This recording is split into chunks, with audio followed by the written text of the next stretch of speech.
Imagine the stunning moment when a devoted wife, who happens to be the warden of a prison, takes the unimaginable step of arresting her own husband and locks him behind bars. It's a jaw-dropping blend of personal betrayal and professional duty that leaves everyone stunned.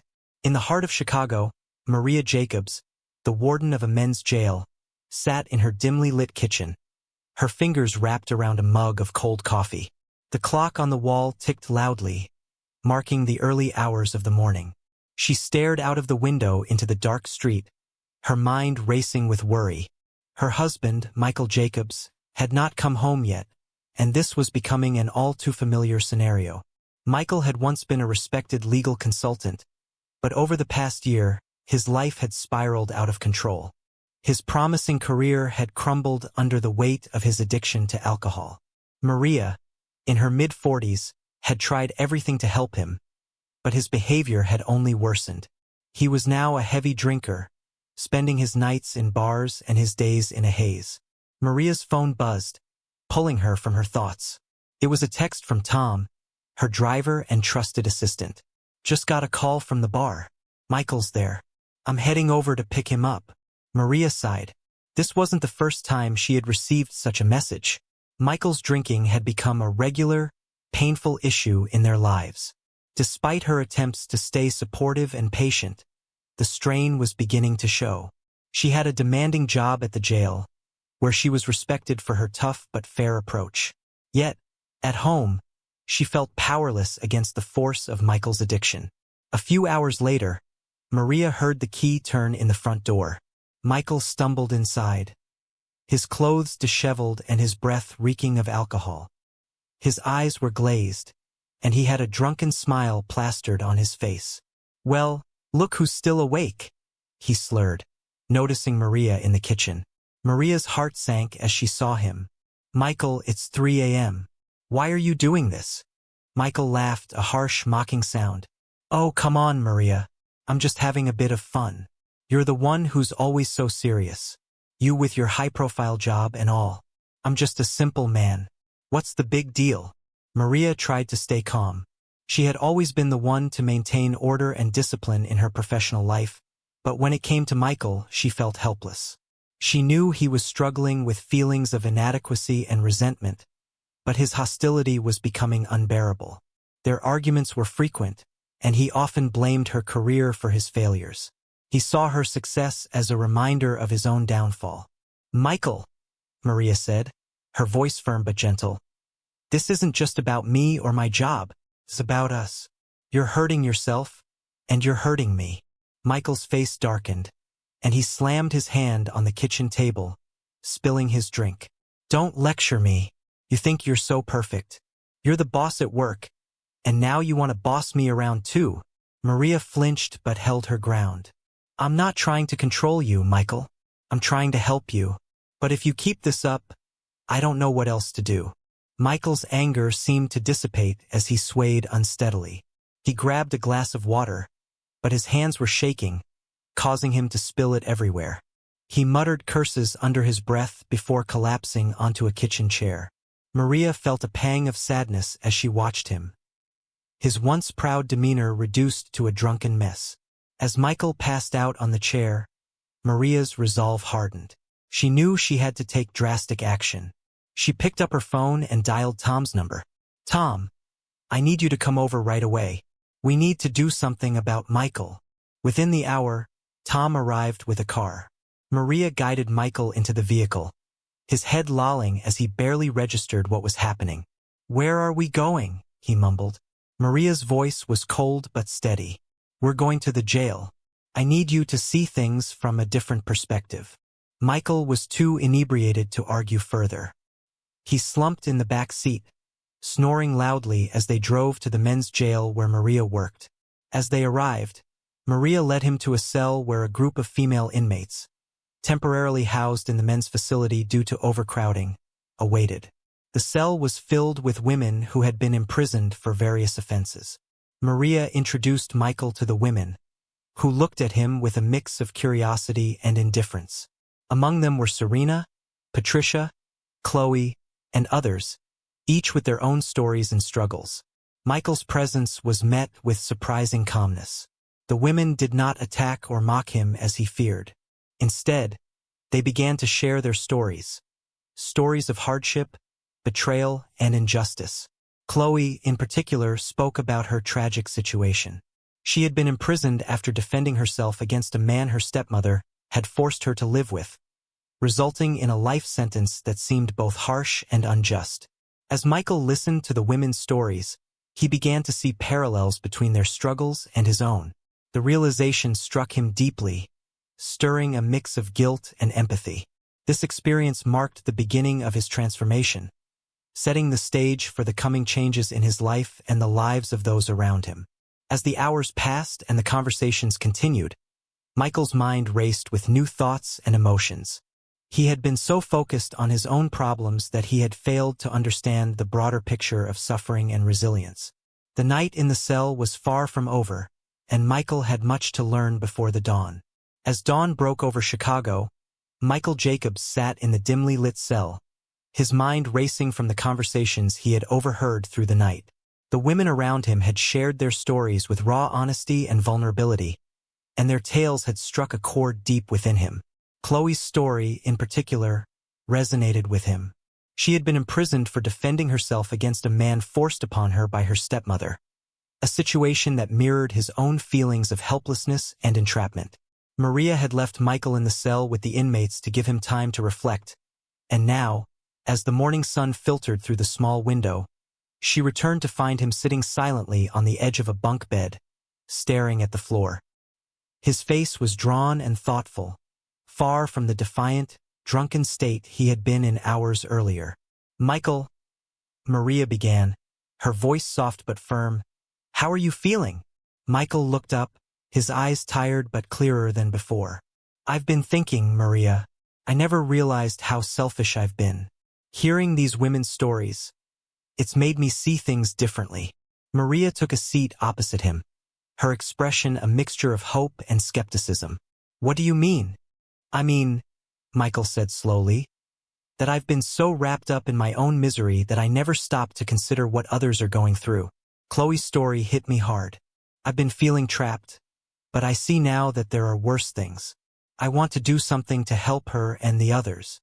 Maria's eyes widened in surprise. "You want to help them?" Michael nodded. "Yes, I think I can use my skills as a legal consultant to make a difference.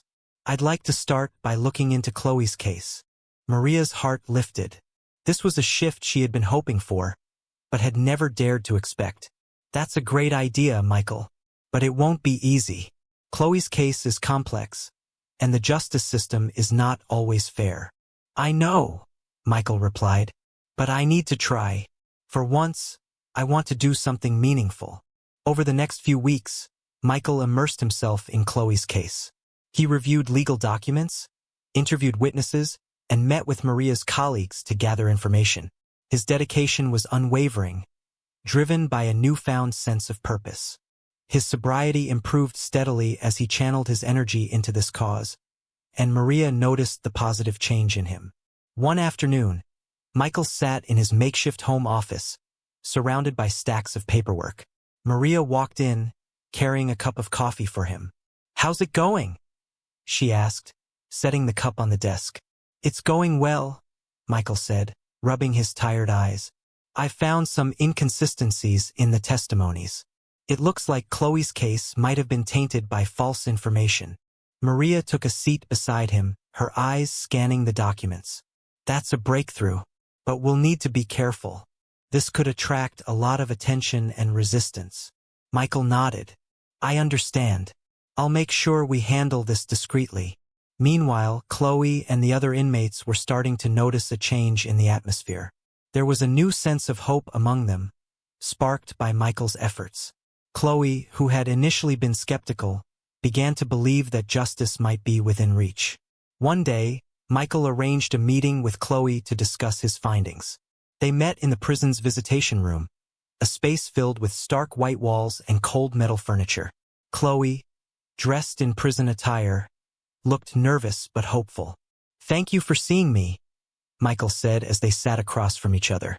"I've been looking into your case, and I believe there's been a serious miscarriage of justice. Chloe's eyes widened. Really? What have you found? Michael pulled out a folder and began to explain the evidence he had uncovered. He detailed the false testimony and bribery that had led to her conviction, showing how the judicial process had been compromised. Chloe listened intently, her expression shifting from disbelief to cautious optimism.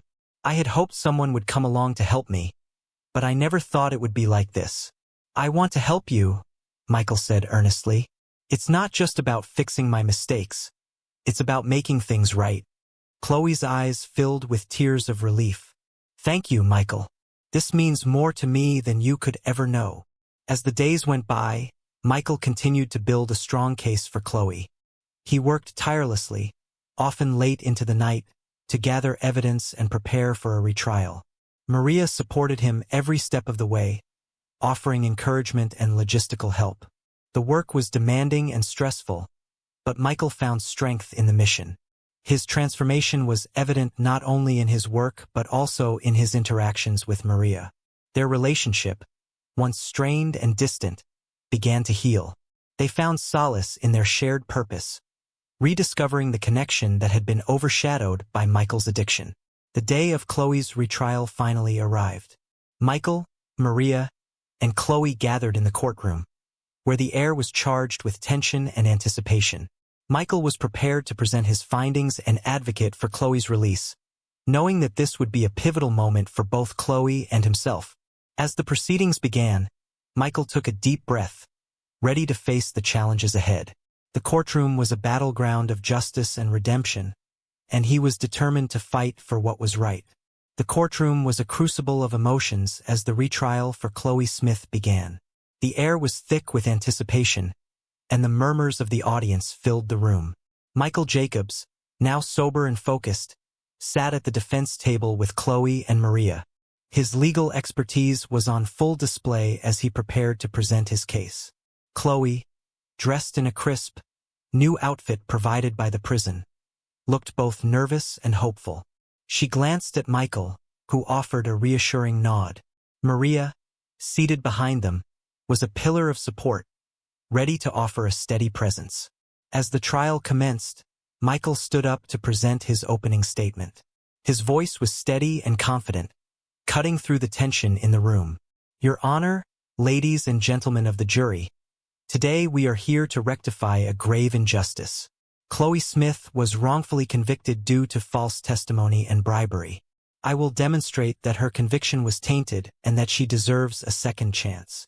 The prosecution, led by District Attorney Rachel Moore, began her argument.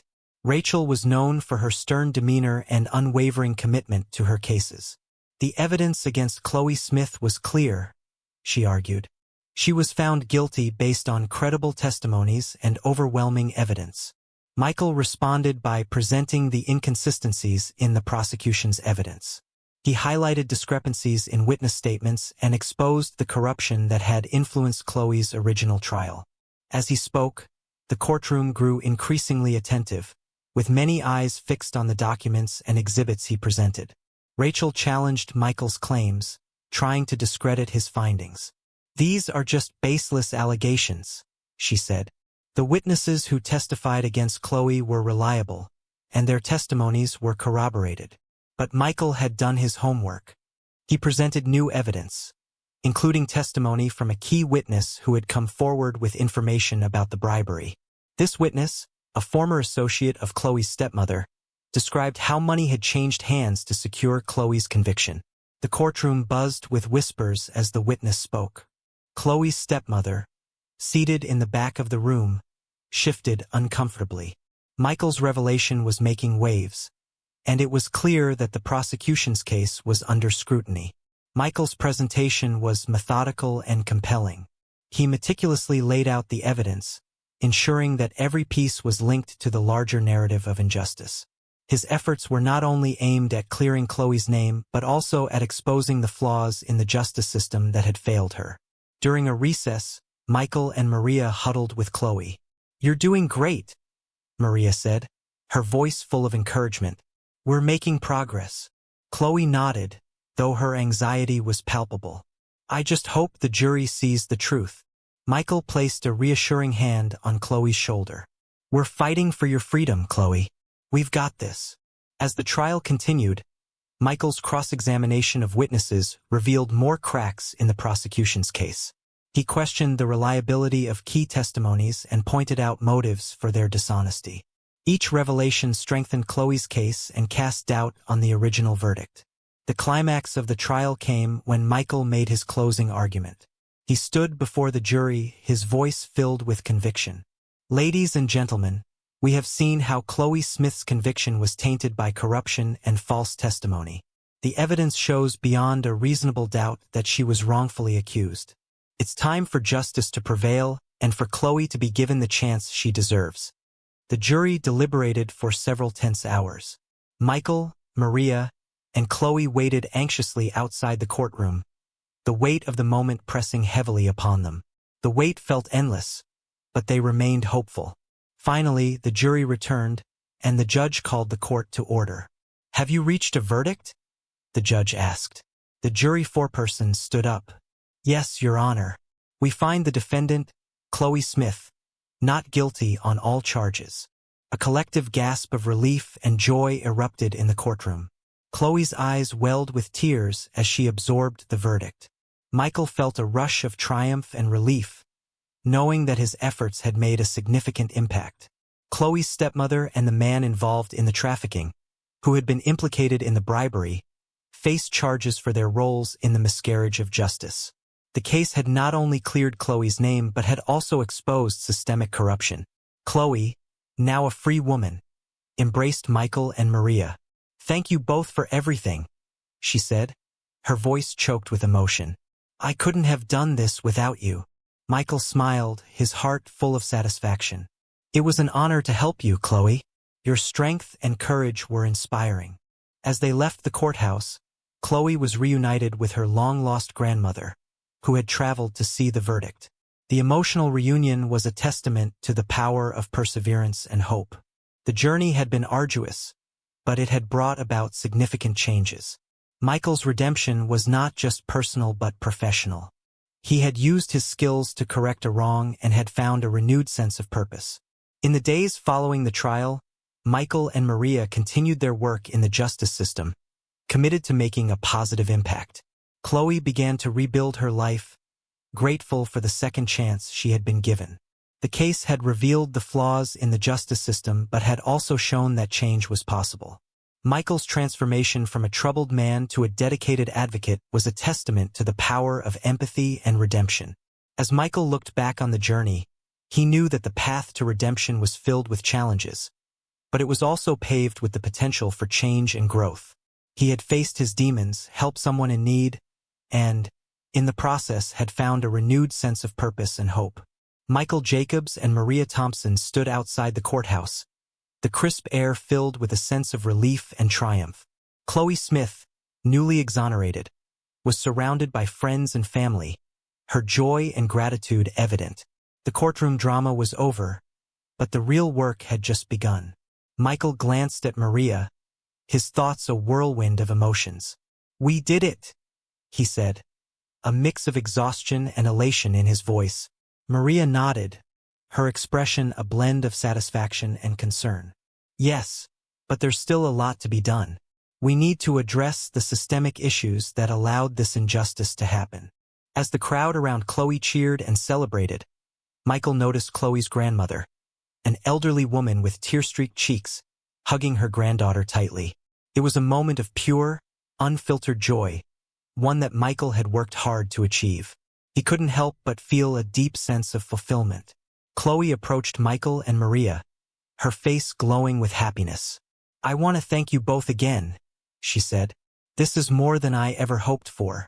I have my life back, and it's all because of your efforts. Michael smiled warmly. You had the strength and courage to fight for your freedom. We just helped clear the path. Maria added, We're not done yet. We need to ensure that what happened to you doesn't happen to others. We're planning to use this case as a starting point to reform some of the practices in our justice system. Chloe's eyes widened with determination. I'm ready to be part of that change. If my experience can help others, then that's what I want to do. The next few weeks were a whirlwind of activity. Michael, Maria, and Chloe worked together to advocate for justice system reforms. They met with lawmakers, spoke at conferences, and collaborated with organizations dedicated to addressing corruption and improving legal practices.